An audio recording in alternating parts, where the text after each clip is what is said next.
Chapter 1 कहानी की शुरुआत में हम देखते हैं हमारी मेन लीड गर्ल मिंग को। वह गन को एक कपड़े से साफ कर रही होती है। तभी उसे कोई बोलता है, हम शहर मिंग जा रहे हैं और हम तुम्हें और गुस्सी को अपने साथ बोझ बनाकर नहीं ले जा सकते। फिर हमें उसे दिखाया जाता है ये लेई शियाओ है। गुमंग का चाचा और चचा एक कार्ड को टेबल पे फेंकते हुए कहता है, इसमें 50,000 युवान हैं। मैंने एक चाचा होने के नाते तुम्हारे लिए पहले ही बहुत कुछ कर दिया है। लेकिन मिंग गन को साफ करते हुए बोलती है, मुझे आपके पैसों की जरूरत नहीं, थैंक यू अंकल। यार कितनी सेक्सी लग रही, मैं तो फिदा हो गया। और आप कमेंट में बताओ। खैर फिर वह बोलती है, मैं अपने भाई का ख्याल खुद रख लूंगी, बस गुयिन को अपने साथ ले जाओ। तभी अंकल बोलता है, क्या कहा, तुम अपने भाई का ख्याल रखोगी? एक ऐसी लड़की जिसे स्कूल से लड़ाई झगड़े की वजह से निकाला गया था, तुम्हें यह कहने की हिम्मत कैसे हुई? तभी अंकल थोड़ा गुस्से में कहता है, तुम्हें पैसे कमाने आते हैं, तुम बस मेरे पैसों पर ही निर्भर हो, तुम उसके लिए क्या करोगी? क्या तुम्हें लगता है कि सब कुछ वैसा ही है जैसा तुम्हारे माता पिता के जिंदा होने पर था? मैंने तुम्हें अपनाने को कह दिया, लेकिन तुम आसान फरामोश हो। तभी यह सब सुनने के बाद मिंग कहती है कि हमारी चिंता मत करो अंकल, मेरे पास थोड़ा बहुत पैसा है, आप ये गुयिन के लिए रख सकते हो। तभी उसके अंकल को गुस्सा आ जाता है।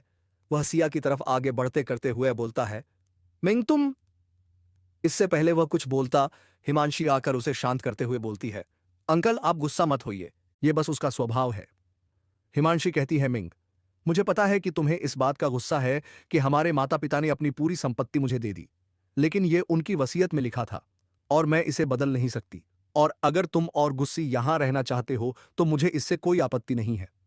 और मिंग यह सब आपने बैग को पैकिंग करते हुए सुन रही होती है।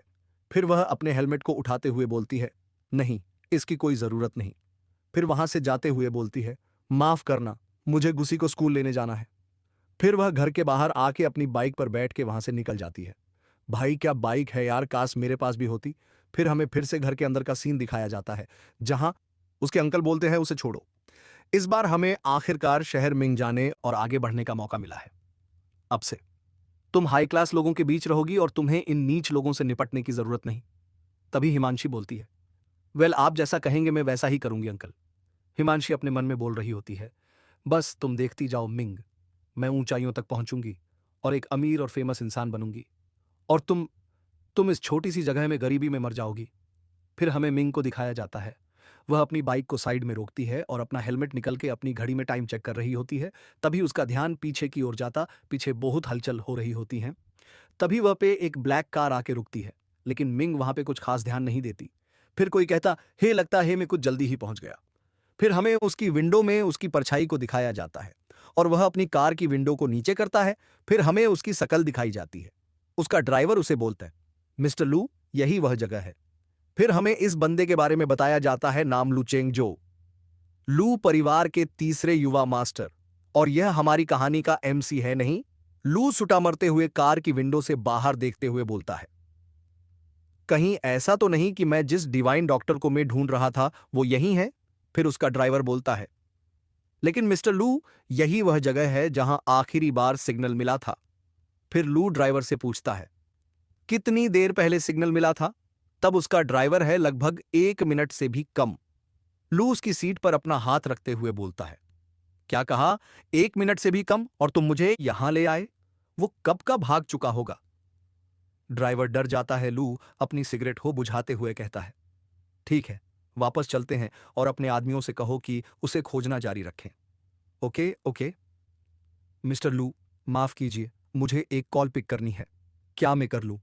हाँ ठीक है, तुम बात कर सकते हो। तभी लू की नजर खिड़की से बाहर जाती है और वह मिंग को देखकर कहता है, वो लड़की?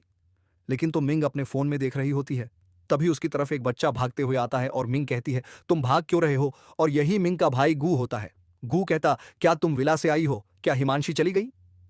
फाइनली इस नरक से छुटकारा मिला, इस बात पे पार्टी तो बनती है। तभी मिंग उसे हाँ कहती है। फिर गू कहता है, वह बेवकूफ सोचती है कि ली परिवार उसकी परवाह करता है, वे बस उसके नाम पर हुई संपत्ति पर नजर गड़ाए बैठे हैं। वहीं कार से लू यह सब कुछ देख रहा होता है और उसे उसकी मां समझ लेता है। वह अपने मन कहता है, इतनी छोटी उम्र में मां बनना भी एक बदनसीबी है। छोड़ो मुझे क्या। तभी उसका ड्राइवर कहता है, मिस्टर लू, हमें नई जानकारी मिली है, कल रात हेवन में एक ऑक्शन है और डिवाइन डॉक्टर वहां आ सकता है। अगर हम उसे ढूंढ लेते हैं तो मैडम को बचाया जा सकता है।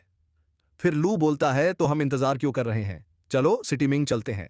वैसे फीमेल मेन लीड का नाम मांग है, लेकिन हम उसे मिंग ही कहेंगे। और जहां जाने की ये बात कर रहे हैं उस सिटी का नाम भी मिंग है, तो कंफ्यूज मत होना। फिर लू अपनी कार की विंडो को ऊपर कर वह से चला जाता है। इसके बाद हमें मिंग को दिखाया जाता है, जो लू की कार जाते हुए देखती है। तभी गू मिंग को पकड़कर कहता, हे मिंग मिंग, अब हम कहां जा रहे हैं। तभी मिंग कहती हैं, फिक्र मत करो, मैंने पहले से ही सारा इंतजाम कर लिया है। तभी मिंग के फोन पर किसी का कॉल आता है। वह फोन को उठती हैं। फोन पे मिंग की फ्रेंड लिन होती है। लिन कहती हैं, अरे गू। फिर गू कहता है, लिन शुआंग। और मिंग फोन को पकड़े हुए होती है। लेकिन गू एक्साइटेड होते हुए बोलता है, लिन क्या तुम बार में हो, वहां मजा आ रहा है। इसके बाद लिन कहती है, हाँ बहुत मजा आ रहा है, देखो मेरे पीछे माहौल कितना जोशीला और गर्म है। बच्चे, क्या तुम्हारी बहन तुम्हें यहां मजे करने के लिए लेकर यहां आएगी। तभी गू कहता है, वाओ ग्रेट। इसके आगे गू कुछ कहता, इससे पहले मिंग उसे एक हाथ उठाकर लिन को बोलती है, बस मेरे भाई को गलत रास्ते पर मत ले जाना। बताओ तुम मुझसे क्यों मिलना चाहती थी। आगे लिन कहती है, लू परिवार हमेशा रखा डिवाइन डॉक्टर को ढूंढ रहा है ताकि वे अपनी मैडम का इलाज करवा सकें। मैंने थोड़ा छेड़छाड़ की है, उन्हें कल रात बार में आने के लिए मूर्ख बना दिया। क्या तुम खेलने आ रही हो, तुम उसमें काफी रुचि रखती हो, है ना। फिर मिंग कहती हैं, तुम्हें सिर्फ मुसीबतें खड़ी करने में मजा आता है। और तुम लू चेंगझो से थोड़ा संभल कर रहना। फिर लिन कहती हैं, हाँ लू चेंगझो, जो कैपिटल में लू परिवार के मशहूर तीसरे यंग मास्टर हैं, उससे तो सावधान कैसे नहीं रहूंगी। फिर आगे लिन कहती हैं, मिंग क्या तुम सच में नहीं आओगी।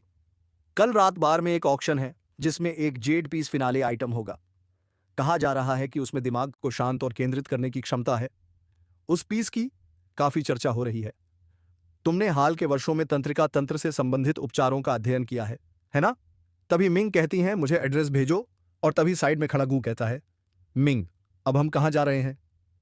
फिर मिंग कहती, हम सिटी मिंग जा रहे हैं, सिटी मिंग के टॉप एंटरटेनमेंट क्लब हेवन में।